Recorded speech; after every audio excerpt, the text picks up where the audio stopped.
मैं sir police department से हूँ। मेरे साथ अन्याय 13 साल से हो रहा है। मैं सामने इसलिए नहीं आई क्योंकि मेरा ही डिपार्टमेंट है और उसके खिलाफ मैं बोल नहीं सकती। डीएसपी और जितने भी पुलिस डिपार्टमेंट आईओ है इस मेरे केस में, उन्होंने मुझे धक्के मार के बाहर निकाला है कि भी तेरी कोई कार्रवाई नहीं होगी। डीएसपी साहब ने कहा कि भी ज़्यादा बोलेगी तो तेरी नौकरी को खा जाऊँगा मैं। पुलिस में होने के बावजूद भी मेरे साथ ऐसा हो रहा है तो आम जनता के साथ क्या होता होगा? इससे बड़ा दुर्भाग्य और कोई नहीं होता कि अगर आपके स्वयं के महकमे में आपकी कार्रवाई ठीक नहीं होती। लेकिन ये हमारा प्रयास रहेगा कि इस तरह से उसके खिलाफ कुछ ना हो और जो भी उस बच्ची की हेल्प बनती है महिला की, उसकी वो हेल्प की जाए ऑफिशियल वे में। आमतौर पर देखा जाता है कि पुलिस डिपार्टमेंट से जुड़े कर्मचारियों को किसी भी मामले में न्याय लेने के लिए ज्यादा जतन नहीं करने पड़ते हैं। उन्हें पुलिस डिपार्टमेंट से होने का भरपूर फायदा होता है, लेकिन हरियाणा की एक महिला एएसआई के साथ ऐसा बिल्कुल नहीं है। उसे न्याय लेने के लिए दर दर की ठोकरें खानी पड़ रही है। जी हां, तस्वीरें आपको हरियाणा के कैथल की दिखा रहे हैं, जहां पर हरियाणा राज्य महिला आयोग की चेयरपर्सन रेणु भाटिया ने कैथल में पहुंचकर महिलाओं की शिकायतों की सुनवाई की। जिला परिषद के सभागार में सुनवाई का आयोजन किया गया, जिसमें पुलिस विभाग और प्रशासन के वरिष्ठ अधिकारी भी उपस्थित रहे। वहीं सुनवाई करते हुए रेणु भाटिया ने कहा कि महिलाओं को उनकी समस्याओं को सीधे आयोग के समक्ष रखने का अवसर प्रदान होता है। इस दौरान महिलाओं से जुड़े विभिन्न शिकायतों पर तत्काल कार्रवाई की जाएगी। कोई भी महिला किसी भी प्रकार की समस्या है उसे तो वो निर्धारित समय पर सभागार में पहुंचकर अपनी शिकायत दर्ज करा सकती है। उन्होंने साफ तौर पर स्पष्ट कहा है कि किसी भी प्रकार की लापरवाही बर्दाश्त नहीं की जाएगी।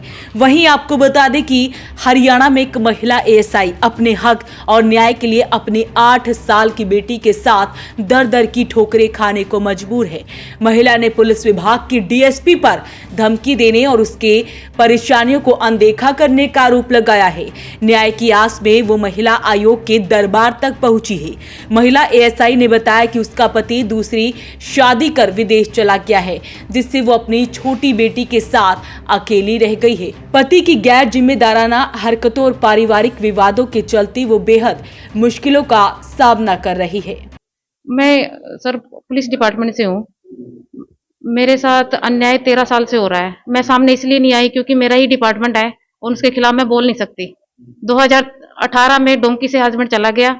2023 में उन्हें सास और ससुर ने दोबारा से शादी करा दी उसकी, मेरे बिना तलाक के, और 11 साल की बेटी है मेरे पास।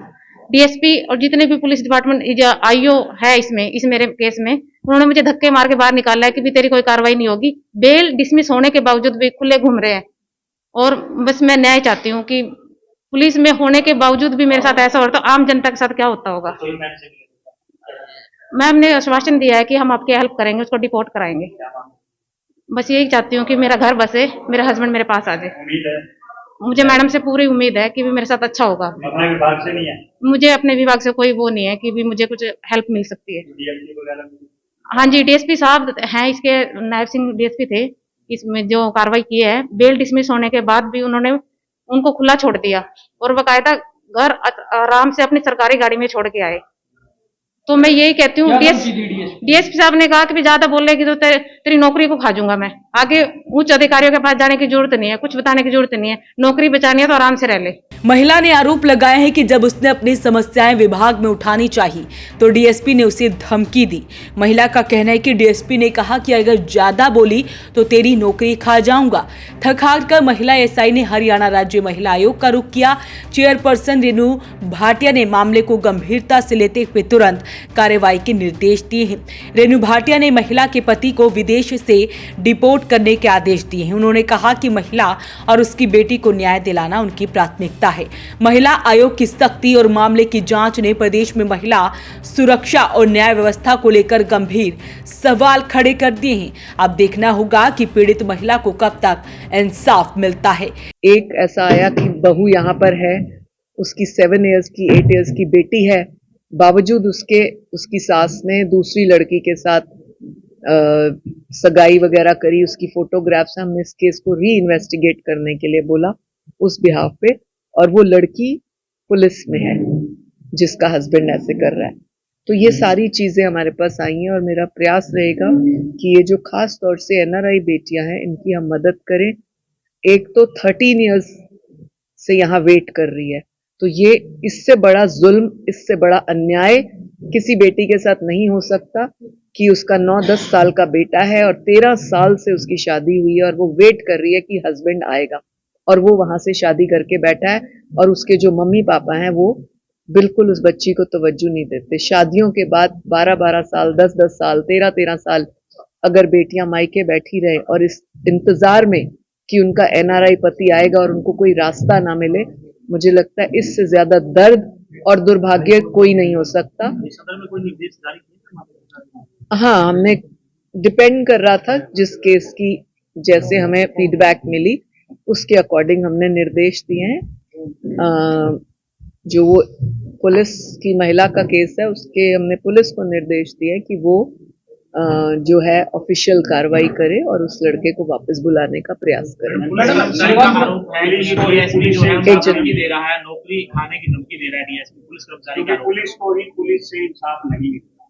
तो आम देखिए, इससे बड़ा दुर्भाग्य और कोई नहीं होता कि अगर आपके स्वयं के महकमे में आपकी कार्रवाई ठीक नहीं होती।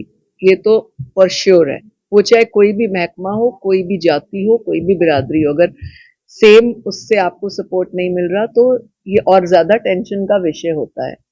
लेकिन ये हमारा प्रयास रहेगा कि इस तरह से उसके खिलाफ कुछ ना हो और जो भी उस बच्ची की हेल्प बनती है महिला की, उसकी वो हेल्प की जाए ऑफिशियल वे में। तो मैडम, सेवा सुरक्षा सहयोग का नारा देने वाली हरियाणा पुलिस पर इस तरह के आरोप लगते हैं, चाहे जींद एसपी सुमित कुमार की बात हो, अब एक महिला पुलिसकर्मी ने अपने ही डिपार्टमेंट पर ऐसे आरोप लगाए हैं, तो आम आदमी न्याय के लिए कहाँ जाए?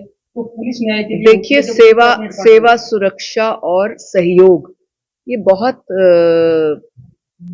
वजनदार शब्द हैं, महत्वपूर्ण शब्द हैं, बशर्ते हम इनका महत्व और इनका वजन एहसास करें एक ह्यूमन बीइंग के नाते। और मुझे ऐसा लगता है कि चाहे वो कोई महकमा हो, जो इनको एहसास करता है उसे इन शब्दों की परिभाषा की आवश्यकता नहीं पड़ती। और हम सब परमात्मा के बनाए बंदे हैं, एक दूसरे के साथ मिलजुल कर रहने की हमें सीख दी जाती है। सर्वधर्म प्रिय हमारा देश है, तो हमें प्रयास करना चाहिए कि हम जिस भी महकमे में हैं, जिस भी दल में हैं, जिस भी शहर में हैं, जिस भी कंट्री में हैं, हमें इंसानियत के नाते एक दूसरे का सहयोग करें। महिला का जो देवर है उसकी बेल रिजेक्टेड है, लेकिन अभी नहीं किया गया। सेशन कोर्ट से बेल रिजेक्ट है महिला पुलिसकर्मी का। ये हमने कहा है कि उसके ऊपर दोबारा से एक बार वर्किंग की जाए, क्योंकि जो मेरे पास फोटोग्राफ्स आई हैं उनमें वो लड़का उस लड़की की दूसरी, अपने भाई की दूसरी पत्नी जो विदाउट डिवोर्स और विदाउट एनी ऑफिशियल कार्रवाई के है, उसको एयरपोर्ट पर छोड़ता हुआ दिख रहा है। तो ये एक कार्रवाई बनती है जो हम उसके खिलाफ भी करेंगे। बिल्कुल बिल्कुल, हम सारी रिपोर्ट्स लेंगे, पर एक बार पहले हम बच्चियों की सुविधा का काम कर लें। क्या कहते हैं इस वीडियो को लेकर हमें कमेंट बॉक्स में जरूर लिखें और वीडियो को शेयर जरूर करें। साथ ही वॉइस ऑफ पानीपत के यूट्यूब चैनल को सब्सक्राइब, फेसबुक चैनल को फॉलो और इंस्टाग्राम पेज को लाइक फॉलो जरूर करें। नमस्कार।